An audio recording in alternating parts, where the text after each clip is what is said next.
All right, here we are again. I'm slowly getting better. Hopefully I won't cough as much as I did yesterday, but we'll see.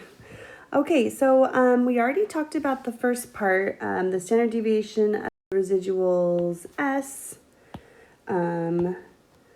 measures the size of a typical residual. So remember, standard deviation is all about the typical value that it's away from whatever you're talking about.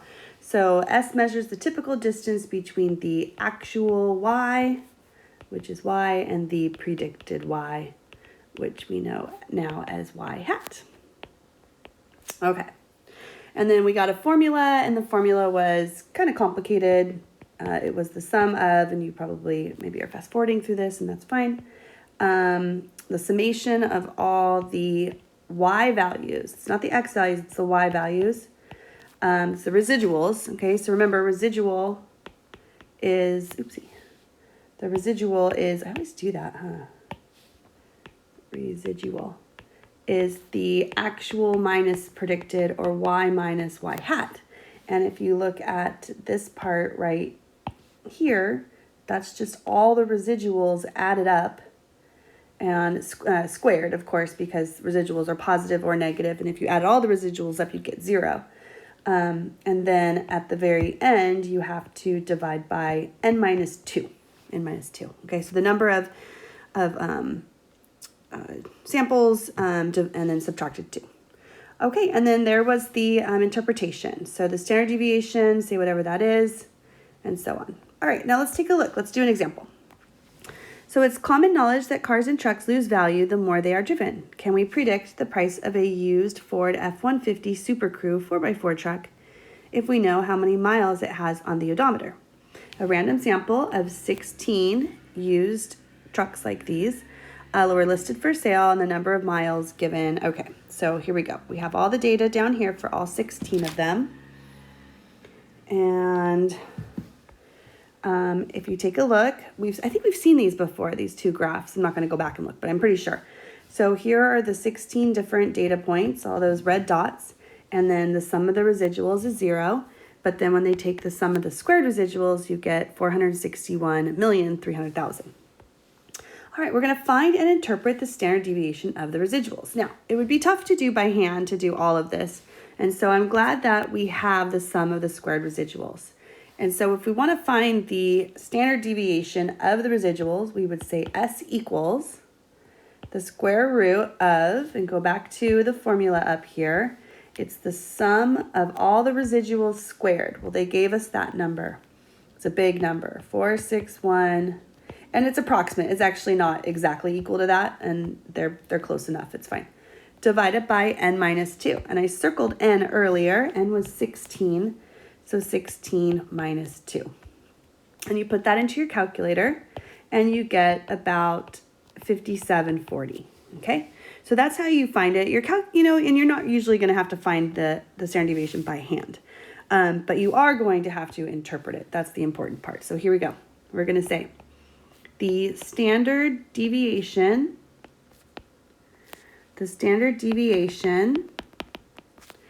S equals $5,740. 740. Okay. Is the typical distance, use that word, typical distance, or words, I guess. The standard deviation S equals is the typical distance, a predicted price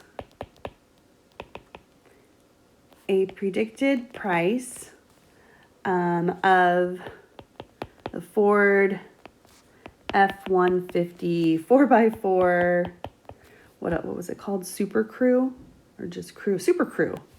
Okay, Super Crew. So it's not about any other truck. It's just about this type of truck. That says Ford right there, sorry.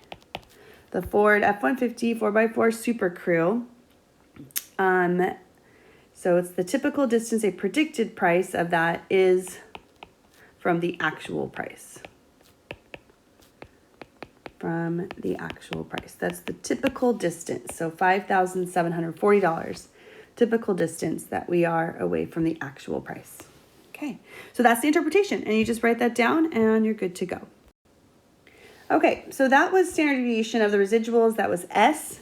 I think that there might be on the board, it might be up there, the interpretation. I'm going to leave those up there for you for the quiz. I know I'm giving you guys a quiz. I haven't been there all week. I don't know what I'm going to do. If I'm going to have like, I don't know. I'm going to think about it.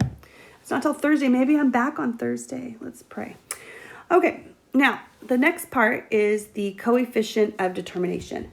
And that's a very fancy name, coefficient. We've seen coefficient before. We've seen correlation coefficient, which was R. Okay, don't get these mixed up. The coefficient of determination is going to be R squared. And when you do this in your calculator, you do get R and R squared. And so now we're going to find out what R squared does. Well, R squared measures the percent reduction. Highlight that word. The percent reduction in the sum of the squared residuals when using the least squares regression line to make predictions rather than the mean of y, which we call y bar, okay? So what this means, it's a percent reduction when we actually use this prediction line instead of just the averages of all the y's. Okay, I'm going to show you in a picture down here in just a minute what that means. And here's the interpretation. R squared percentage, so maybe 93% of the variation in the Y context, so let's say price of the Ford, can be explained by a linear relationship with the X context, miles driven, for example, from our last one. Okay, I just made up 93%, but you would get 0.93 as your R, and that's what you would do. So let's take a look at this real quick. So we have a least squares regression line over here. It's drawn over here. Okay, this is it. And we have all these data points. And this bar that goes straight across right here is the average of all the y's. Okay, it's in the middle. You can kind of see that. And then this bar right here, I believe is X bar. They don't tell you that, but I'm pretty sure it's right here too. It's X bar. Okay, and then at like 30 or 27 and a half is where you're given that. So, okay, so what they did here is on this one, they took, I'm just going to erase this. We don't need the Y. We don't need this one. So just erase that.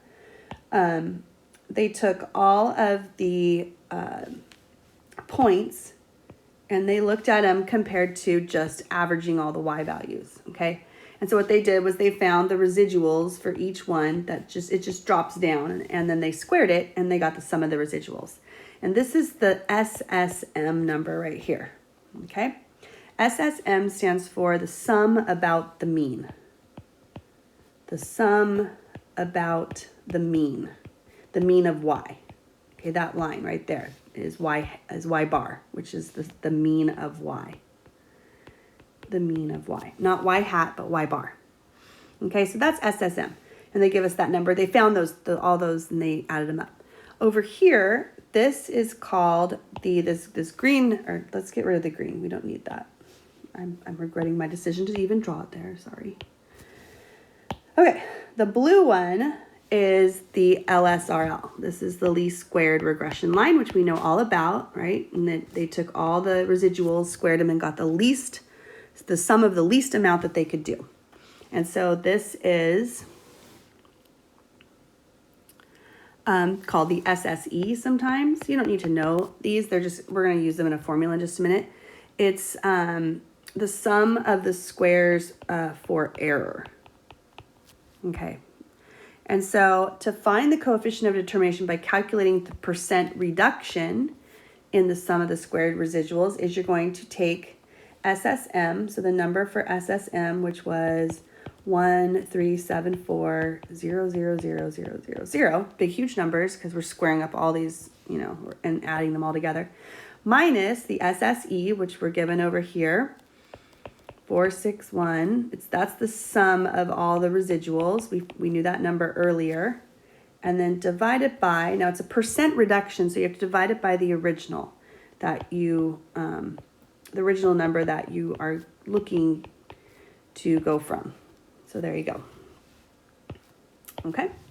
And when you do that, you get 0.66. Okay, so let's go ahead, 0.66. So I was way off. I said 0.93.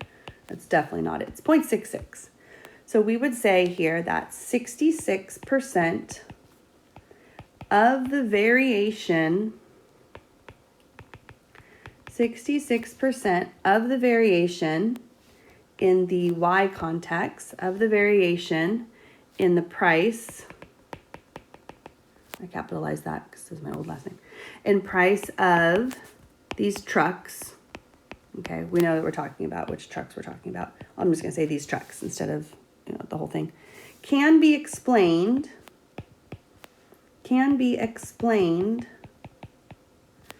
by a linear relationship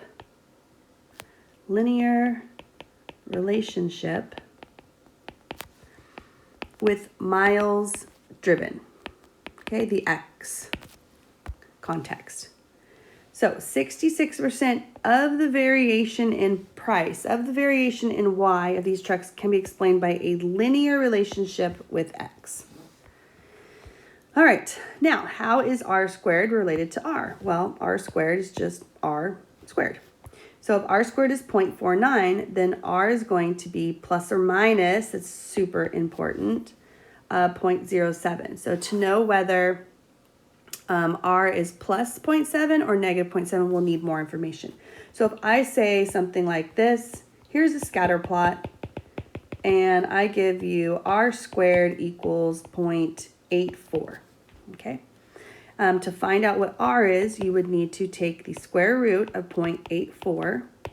Let's see what that is. I have my calculator right here. Square root 0.84, and I get that R is 0.9165. But this is an obvious negative correlation, and so I need to put a negative on my R. So R squared will be positive because it's squared, and you have to decide whether you're going to put a plus or a minus. You're not going to do both. You have to pick which one. Okay, so how is R squared related to S? So why are we doing this on the same day, basically? So R squared and S are related because both tell about how well the line fits our data. Neither tells us about form. Okay, we don't know if it's linear from R squared or an S. As R squared gets closer to 1, then S will get closer to 0. Okay, S is always greater than or equal to 0. R squared is between 0 and 1. R squared has no units, no units, because R has no units, and S has the same units as the response variable, so is Y. Okay. All right, you can take a look at this cute little thing down here. He really has a good point. All right. Last page for today. So this is a computer regression output. So instead of having to find S and to find R squared and to do all that stuff, you're going to be given this stuff most of the time to save time. Okay, because they really want to know, can you find these values and interpret them? And so this is actually really good. It's kind of reviewing all the stuff that you're going to have for your quiz. And so this is our last page. Okay, so here we go. Interpreting computer regression output. So several factors contribute to the speed of a roller coaster. Largest drop, maximum angle of drop, initial speed at the top of the largest hill. Some parks report both height and drop, and others only report the height. To investigate the relationship between height and speed for steel sit-down coasters, output from a regression analysis of 39 such American rides is shown below. All right, so let me go ahead and show you over here what a computer output gives you, okay? So we all know that our line is going to be y equals a plus bx, okay? A is a constant, b is the slope. So then a would be found right here. A is 25, and b is the slope. So the constant is going to always be a, and this right here is going to always tell you the x variable because it's 0.24 next to the x, which is height. Okay. These things right here, we're going to ignore until second semester. We will revisit, so ignore them. Something you always want to get used to doing is R squared adjusted. Cross that out. That is beyond the scope of our book. We will never, ever use it. We won't even revisit it. Okay. This is R squared. R squared is 0.86 or 86%. And this is S, which is the standard deviation of the residuals. Okay. Typical distance and actual Y is from a predicted Y. So here's the line of best fit. Okay, this is our LSRL, least squares regression line. And this over here is a residual plot. So they gave you everything you need to know. See, they tell you the residuals, they tell you height. Over here, they even tell you that X is height and that Y is speed. Okay. All right, so here we go. We're going to find the LSRL of the data and write it below. So here we are. We're going to go Y hat equals A plus BX. So 25 plus 0.24x. And it's nice, it's always in that order too, in the output. They always do that. Now we just introduced two new variables to our reader, and so we need to tell them what Y hat is. So Y hat is going to be the predicted speed, okay? And X is the height. You could say of the roller coaster, of the coasters, but you don't have to, it's fine. All right, find and interpret the correlation. So correlation is R. So we have to find out what R is. So R is going to be the square root of R squared. So the square root of 0.86. Ooh, I was close on that last one. Which gives us an R of 0.927. Okay, so let's go ahead and interpret the correlation. So we would say, and you can look up at the board to see if it's up there. I don't know if I put that one up there or not. I don't know, I gotta get to school. Okay, I would say the correlation, try and fit it here.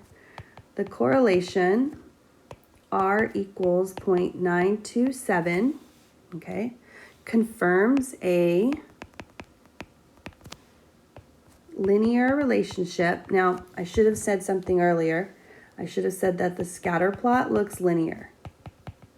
The scatter plot is linear, okay? And because the scatter plot looks linear, I can now go ahead and use R. But, I mean, I knew it was linear, that's why I didn't have, is this a linear prediction? Or describe the distribution, or not distribution, describe the association. I should have asked you to do that, but that's okay. The correlation confirms a linear relationship or association, either one, between height and speed,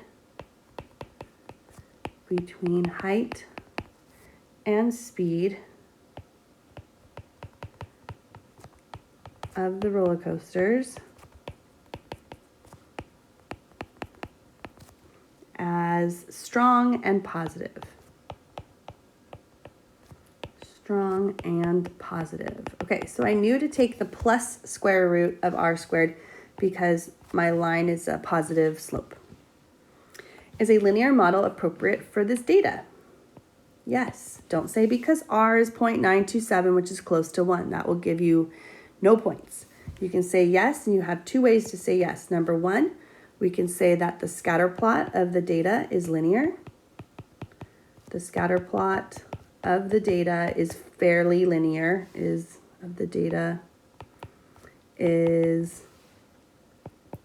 fairly linear, say very linear, it's very linear, it's not exactly linear, but, or number two, the other way that you can do it is you could say that the residual plot is messy. I know that people don't really like that, I don't think they're gonna get points for that. Messy and shows no pattern.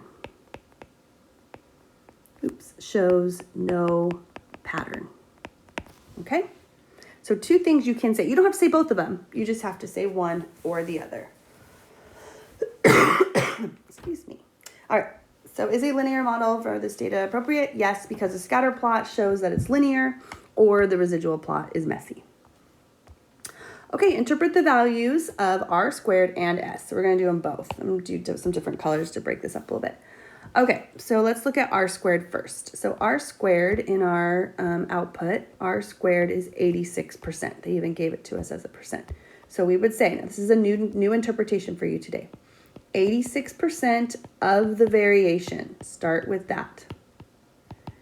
86% of the variation in speed, okay, in the y, can be explained by a linear relationship, can be explained, the explanatory, right? There's a response and explanatory. It can be explained by a linear relationship with height. Linear relationship with height. I don't know. For the years I've been teaching this, this one seems to give people problems. They don't like r squared. But I've always found it to be one of the easier interpretations. I don't know. So 86% of the variation in speed, which is the y, can be explained by a linear relationship with height, which is x. Don't use y and x. Make sure you use context. Okay, and then s. So the standard deviation, s equals, and s is right here, 6.54. 6.54, okay. Of the residuals, always tell them what the standard deviation is for, though, because there's a lot of different variables and parts happening here, and that standard deviation is of the residuals. So the standard deviation of the residuals is the typical distance,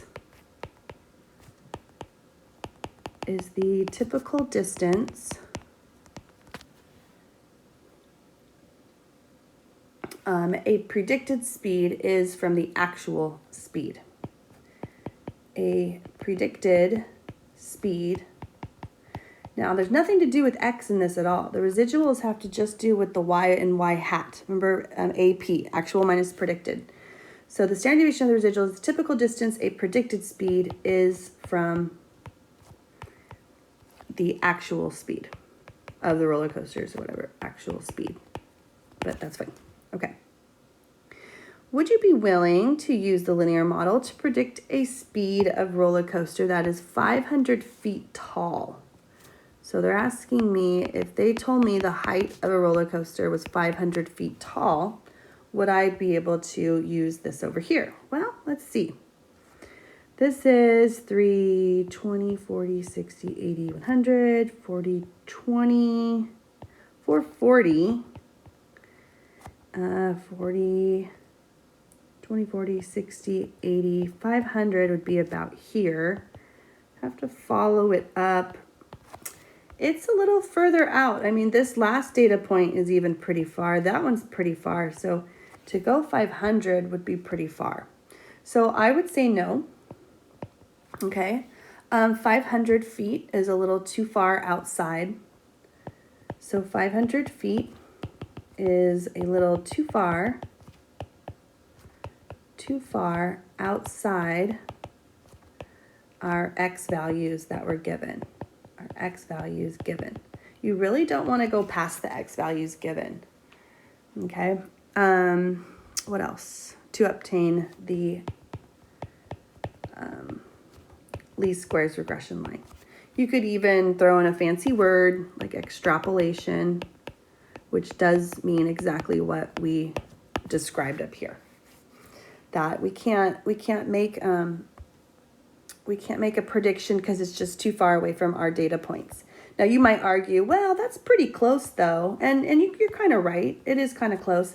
But what worries me is this one's already kind of out, and this one's already kind of out there. Most of our points happen here. So to go even, to here and there, which are actual data points, which are fine, but to go past that, I'd be a little skeptical. Okay, calculate and interpret the residual for Mr. Freeze, which is 218 feet tall and has a speed of 70 miles per hour. Okay, calculate the residual. So the residual is AP, actual minus predicted. So we're talking about the speed. So let's go ahead and find out what the predicted speed is using our least squares regression line. So we're going to do 25 plus, 0.24 times x. 0.24 times x. X is the height, so 218 goes in. And we end up getting 77.32. Okay, and so then the residual would be y minus y hat, which would be 70. So the actual speed's 70 minus the predicted speed. And so the residual is negative 7.32.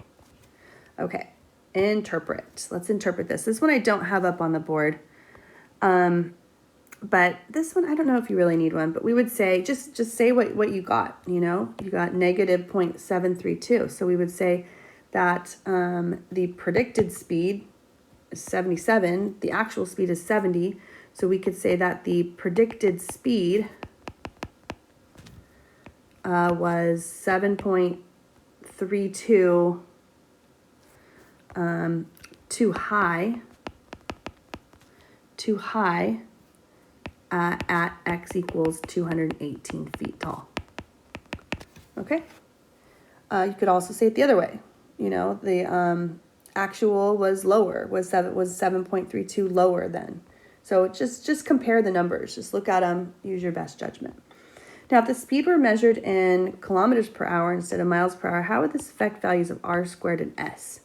Well, we know that r squared and r both do not have units. So these do not have units.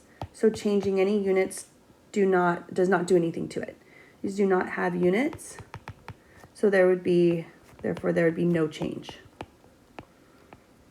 S has units. S is the standard deviation. It has the y value units. And so we would have to take S and convert those to kilometers per hour, since that was the speed of y was in miles per hour. So we'd have to convert to the S to kilometers per hour. Okay, that's it. Sorry. Your homework tonight is to do 3-2C. I think there's like 3 to 4 problems in the book. And then I have a worksheet. And the worksheet's really good because that is a review worksheet. That's going to help you get ready for your quiz. I'll fill that whole thing out and post it. I'd like you to try it first though. And then on Thursday, I plan on having you take a quiz. I'm not sure if I'm going to leave those things up on the board, the interpretations. You need to start memorizing them.